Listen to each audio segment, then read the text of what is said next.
Text number 8.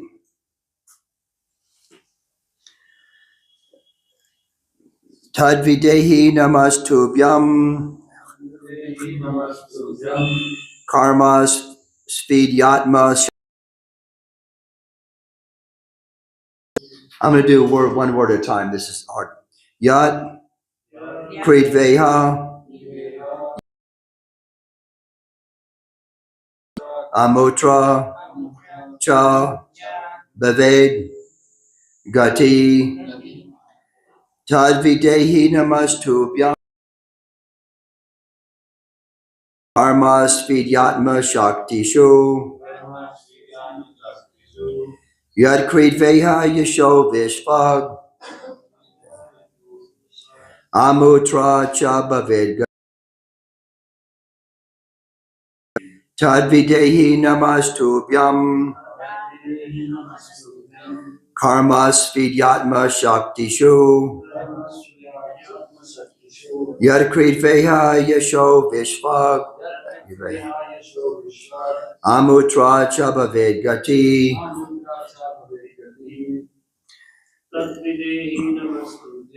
tadvidehi namastubhyam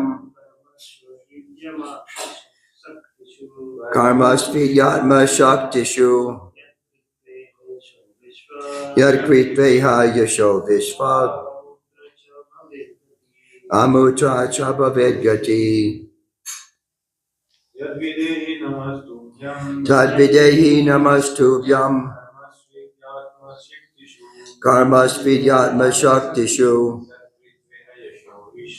yadkritveha yasho vishvag amutra cha bhaved gati tadvidehi namastubhyam karmas vidyatma shaktishu yadkritveha yasho vishvag amutra cha bhaved gati. Tat, that. Videhi, give direction. Nama, my obeisances. Tubhyam, unto you. Karmasu, in duties. Idya, a worshipful one. Atma Shaktishu, within our working capacity. Yat, which. Kritva, doing. Iha, in this world. Yasha, fame. Vishvak, everywhere. Amutra, in the next world. Cha, and. Bhavet, it should be. Gati, progress. Translation purport by His Divine Grace Sri Prabhupada. O worshipful one, please give us your direction. Let me read the whole. O worshipful one, please give us your direction for the execution of duty within our working capacity so that we can follow it for fame in this life and progress in the next. Maybe please give us your direction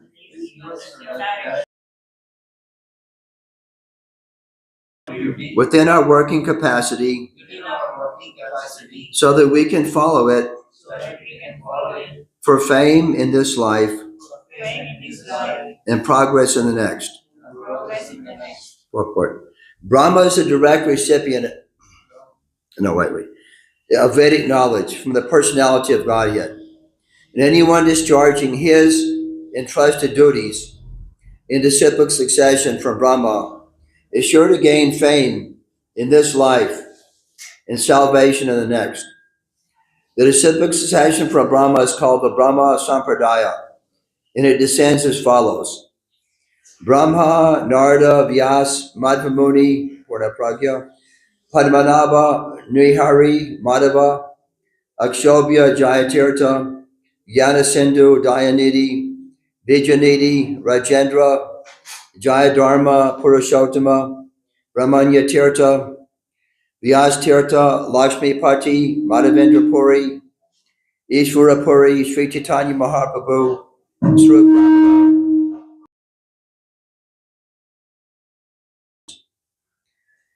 Sri Raghunath Das Goswami, Das Thakur, Vishwanath Chakravarti, Jagannath Das Babaji, Bhaktivinoda Thakur, Gorakishore Das Babaji, Srimad Bhaktisiddhanta Saraswati, A.C. Bhaktivedanta Swami. This line of disciplic succession from Brahma is spiritual, whereas the genealogical succession from Manu is material. But both are on the progressive march towards the same goal of Krishna consciousness.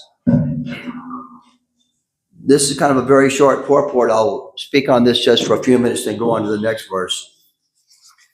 When I first met devotees, I asked about this parampara. It was pretty amazing phenomena. The devotees explained to me at the Sunday feast, again, long time ago, that the parampara is something like the links of a chain. You see all these chains like on a motorcycle, and one link goes to the next link. And that means that there's some kind of connection between the different personalities. And it can be noted here that all these personalities are not just great devotees, but paramahamsas, devotees living in the spiritual world and free from the modes of material nature. In this way, we can be confident that the knowledge being received is the same as if Krishna is speaking directly to us. The knowledge is intact. It's not tainted by somebody's speculation. It's very, complete and pure.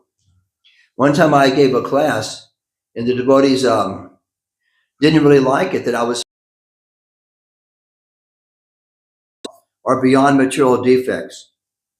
And my question was, if all the members of the parampara who are passing down this transcendental knowledge are not beyond the defects of, mistakes, illusion, imperfect senses, these four defects, then how can we accept the knowledge and be confident that we are being, taught properly? But here it is explained that Lord Brahma begins his disciplic succession, Krishna, Brahma, Narada, Vyas, and all this knowledge being passed down is perfect. So in that way, we can have faith, we can have confidence, we can be assured that we are receiving knowledge in a very pure and perfect way. It is mentioned, Evam parampara praptam imam rajasya vidu. Sakalineha mahata yoga nashta parampara. This knowledge of the parampara is being passed down. Evam praptam imam rajasya vidu. But sakalineha mahata, sakalina means by the course of time. Something happened yesterday, something is happening today, and something's going to happen tomorrow. So if you have some event and you have maybe 10 people who are witnessing this event, and you ask all the people what happened, you may get different answers because different people have different perceptions of what is taking place. So if that happens in just one event, this knowledge can be passed down, and either the knowledge is not passed down properly, purely, he has great followers, and maybe the followers don't pass down and share the knowledge. Then it becomes distorted. Sakalineha mahata yogo nashta parantapa. Yogo nashta means scattered or distorted. You hear something and then the message becomes changed. So this parampara is meant to be a chain of bona fide spiritual masters. But at the same time, if we analyze this parampara, which is very interesting, we find that almost all these devotees lived at the same time as the person that they learned it from. There's a disciple, and there's a spiritual master, and there's some kind of physical, where there's gaps in the parampara, maybe 10 years, 50 years, 100 years, maybe more than 100 years, where the person that's in this parampara did not physically meet the other person. So the point is that sometimes this type of transmission of transcendental knowledge doesn't absolutely have to be in someone's physical association. Krishna may have his own way of passing down the knowledge. Um, this was explained right here. There's well, the point here is that transmission of transcendental knowledge is not based upon material facts. Usually, as one spiritual master teaches a disciple, he learns it perfectly and passes it on. But there are different types of situations where it's a little bit different. By Krishna's power and arrangement, he arranges this knowledge to keep intact. And if it doesn't keep intact, then the Bhagavad Gita must be spoken again. Because before it was spoken by Vibhisvanda Manu spoke to Maharaj Ikshvaku approximately 2 million years ago. Because Lord Ramachandra was born in the dynasty of Maharaj Ikshvaku, Treta Yuga, about 2 million years ago. So this knowledge was presented, preserved perfectly, but Krishna says when he spoke 5,000 years ago, Sakali Neha Mahata Yogo Nashta Parantapa. It became distorted. It needed to be spoken again.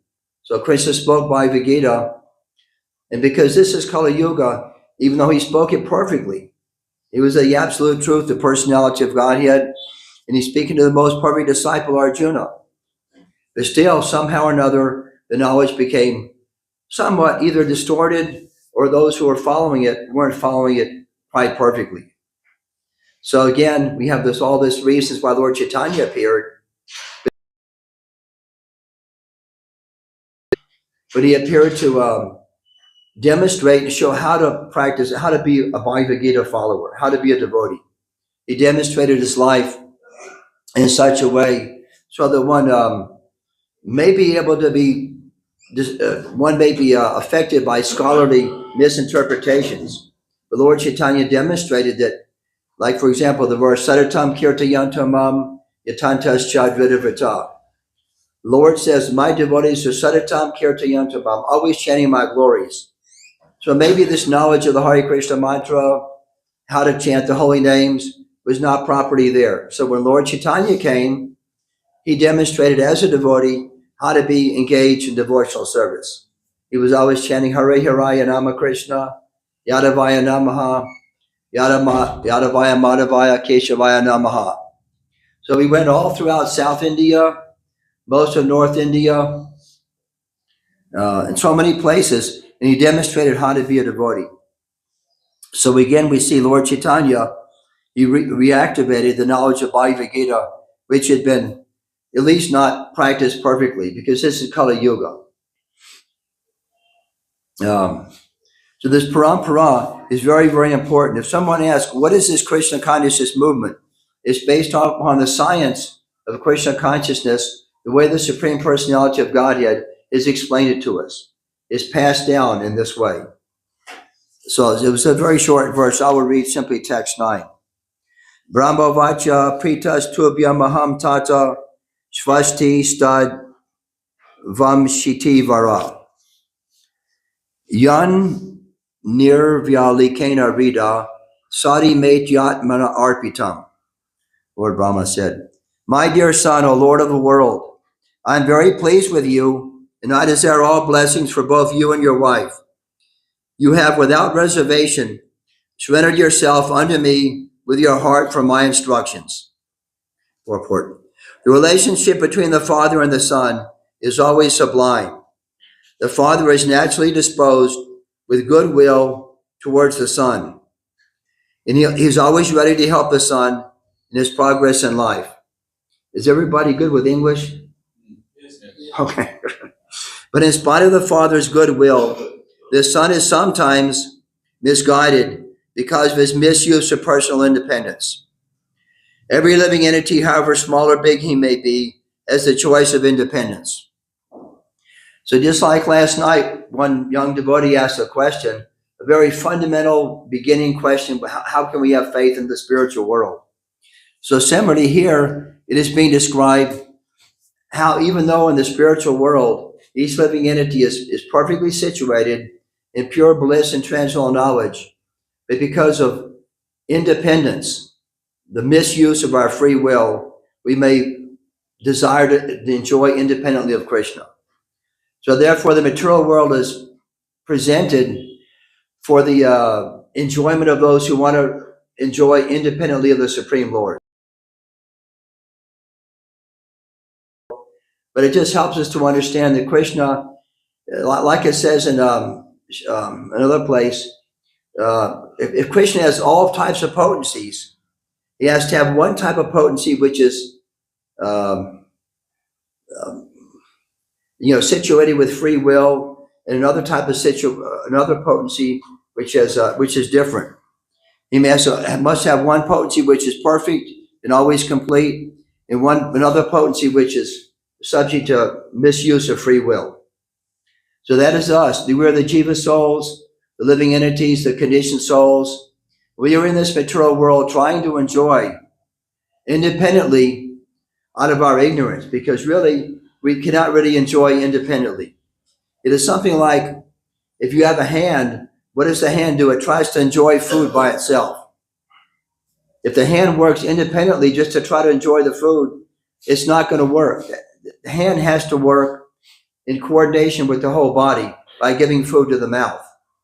If the hand works independently, it's not going to really be a joy. But we may think, oh, I am so happy in this material world. I have a youthful body. I have some association. I have a family. I have some kind of future ahead of me. But even though we have some kind of good situation, today, tomorrow, the next day, some problem will happen. Maybe it's a physical problem, we'll get very ill. Maybe it's a financial problem, we'll lose our money. Maybe it's a problem with a bad neighbor, they'll come and beat us up or something. There'll be always something happening to us. If we wait just a few days, a shorter period of time, whatever we think is our perfect situation in material life, it will evaporate. There'll be some different problem. And then we're going to say, I want to solve this problem. Oh, now I've solved this problem. What happens the next day? Another problem. Oh, let me put my focus on that and serve that problem.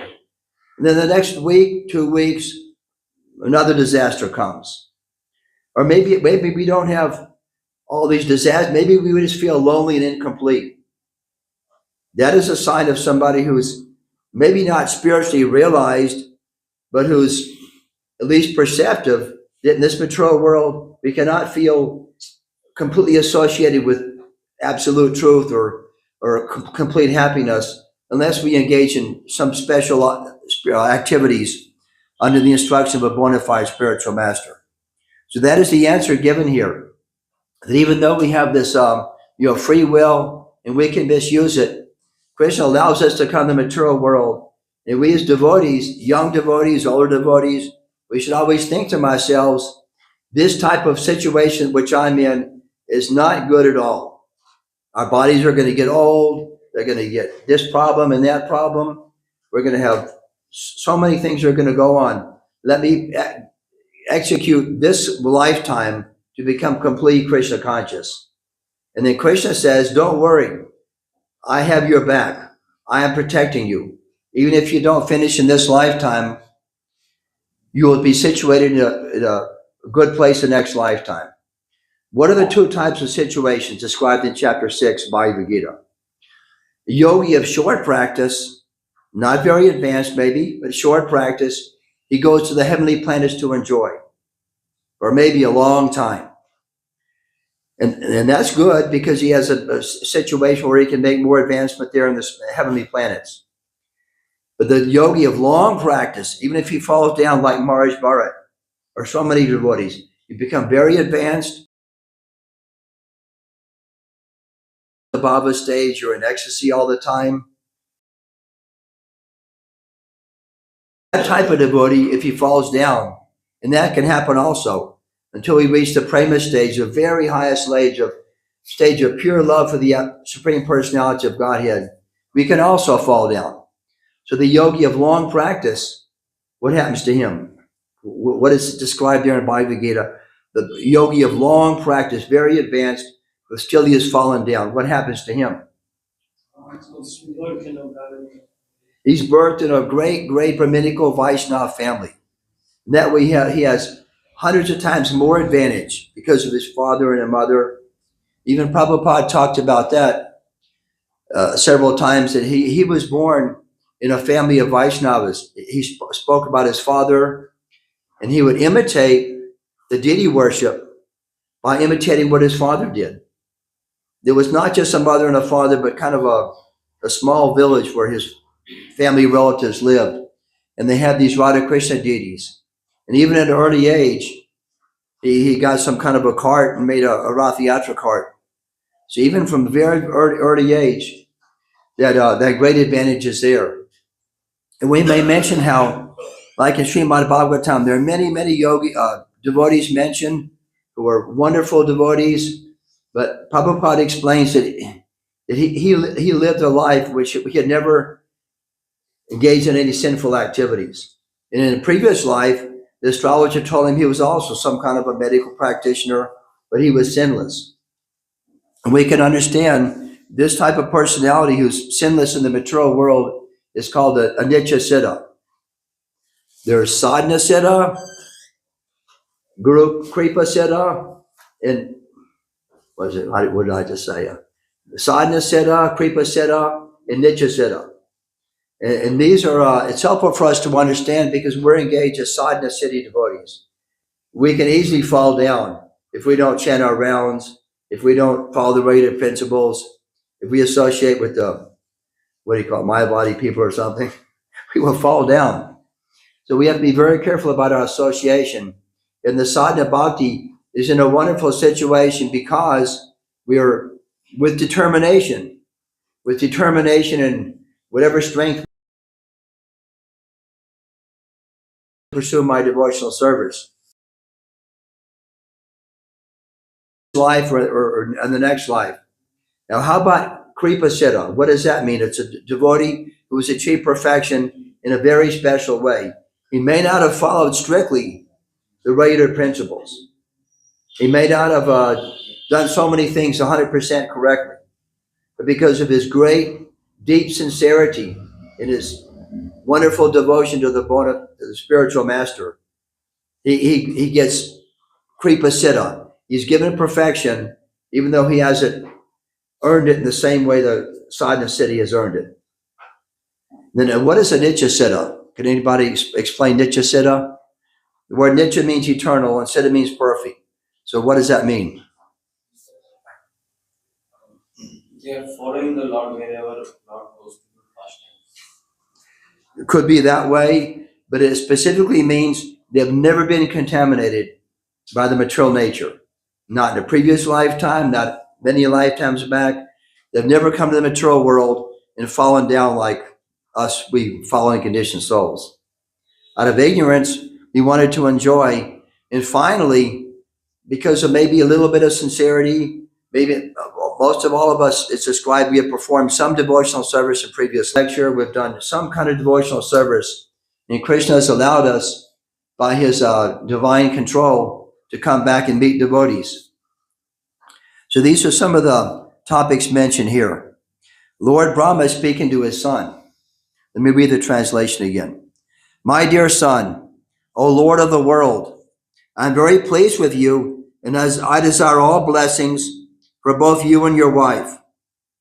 You have without reservation surrendered yourself unto me with your heart and my instructions. With your heart for my instructions. And the last part of the purport. The here in the dealings of Brahma and Manu is excellent. Both the father and the son are well qualified. And their example, Manu the son unreservedly asked the father, Brahma, to instruct him. And the father, who was full of Vedic wisdom, father of mankind, may be rigidly followed by mankind. And that will advance the cause of the relationship of fathers and sons. Just kind of on a side note, we put some ashes in the river Ganga yesterday. And in some of the ceremonies for the Vaishnavas, sometimes the son will offer prayers to the father or prayers to Mother Ganges at the same time. Something like to the effect that, oh, my Mother Ganges, we're putting my father's ashes in you. Usually the son or the oldest son is performing the ceremony. And the son says something like, Mother Ganges, please accept whatever good deeds my father has done, and please remember all of his kind activities and spiritual events. And if he has done something improper, please forgive those events. So this is the relationship between the son and the father. And in these verses, the relationship, in English, sublime. It is not a commonly used word, you may not know that. But if something is sublime, it means it's more or less spiritual, very, very pure, very, very meaningful and deep and wonderful. It says here, the relationship between the Father and the Son is always sublime, is always wonderful, is almost like another word for it.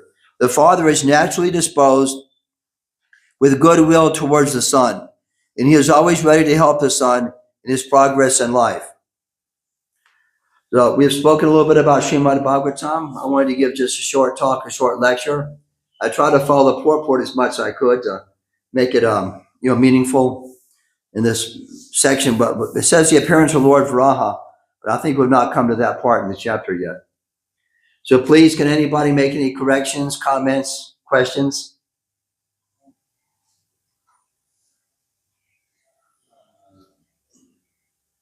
Can anybody remember one thing we talked about here? Okay. So in these three cases of Nitya Siddha, Sadhana Siddha, and Kripa Siddha. So when we hear this, we can. Please speak loud. But yeah. When we hear these three categories, certainly I'm not Siddha. No. So there is a tendency or a desire. How to become Kripa Siddha? How to become Kripa Siddha. Kripa Siddha. Oh, okay. So Sadhana Siddha is okay, it's easiest way by Prabhupada, not just for seeing. But still we see Kripa Siddha is more quick I don't know what to say. Shortcut or something. Yeah, it's kind of like a shortcut. Yeah. We want to category of Kripa Siddha, how to fit in it. Well, that's a good question because if we're following sadhana siddhi, Krishna consciousness is by following the rules and regulations. We're supposed to think that we have to do hard work. Almost like you want to go to college. It's not before you go to college, you have to work pretty hard in high school to make A's and B's, or at least C's. You get into a different gradations of colleges. You have to work in the. It may be that we make a lot of mistakes. We have fall downs. We don't chant our rounds. We don't chant our rounds properly. We don't have proper determination. Anyway, we even may say, oh, I can't do this. I'm quitting. Finished. We may give up. But that's pretty unfortunate. We shouldn't. But by good association, we should always be encouraged. But we may have different kind of fall downs. So Kripa Siddha means somebody may not be following all the rules and regulations perfectly. They may not be doing things just right, but they get the mercy of the spiritual master. Boom, I give you perfection.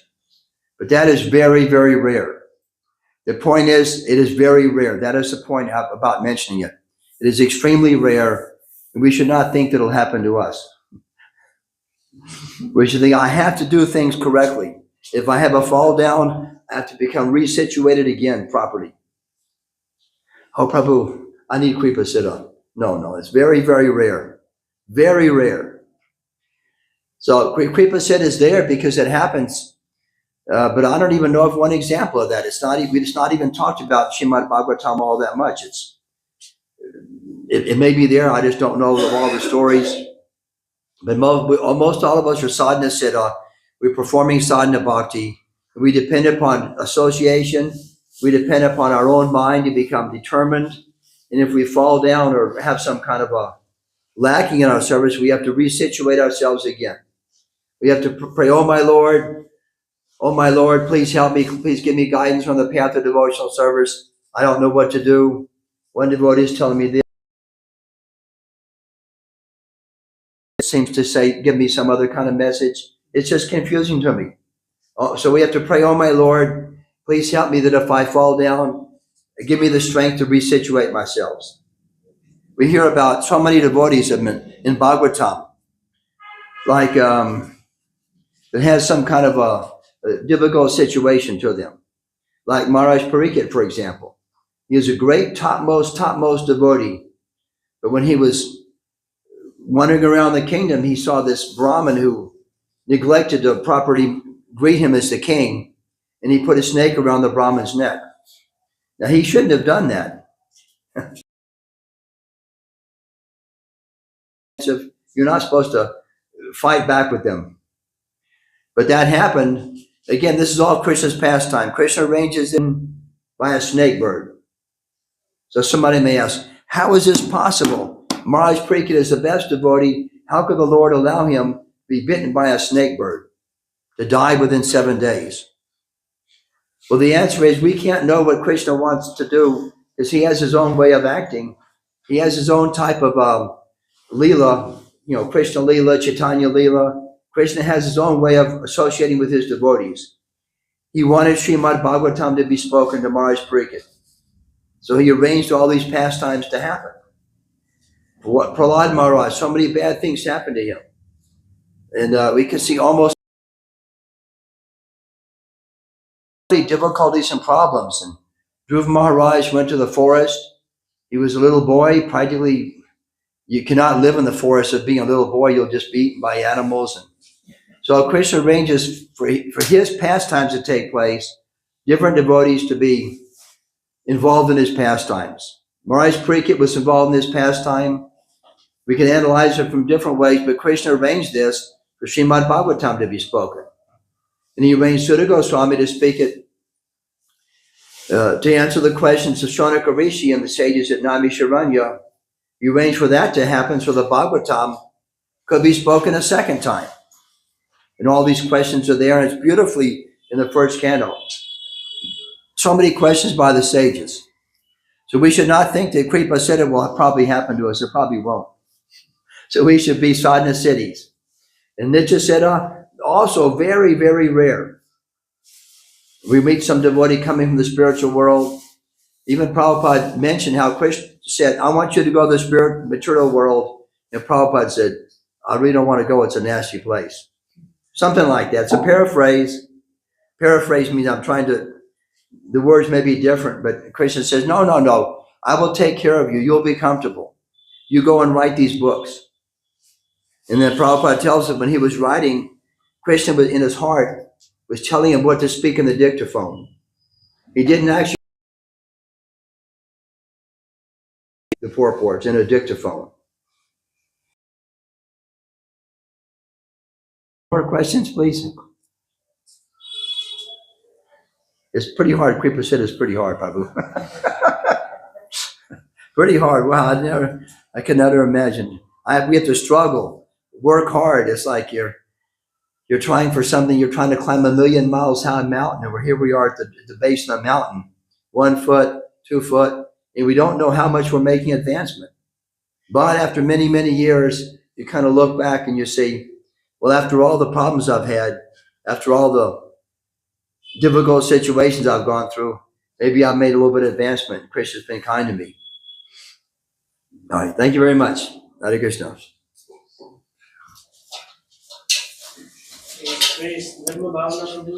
Jai.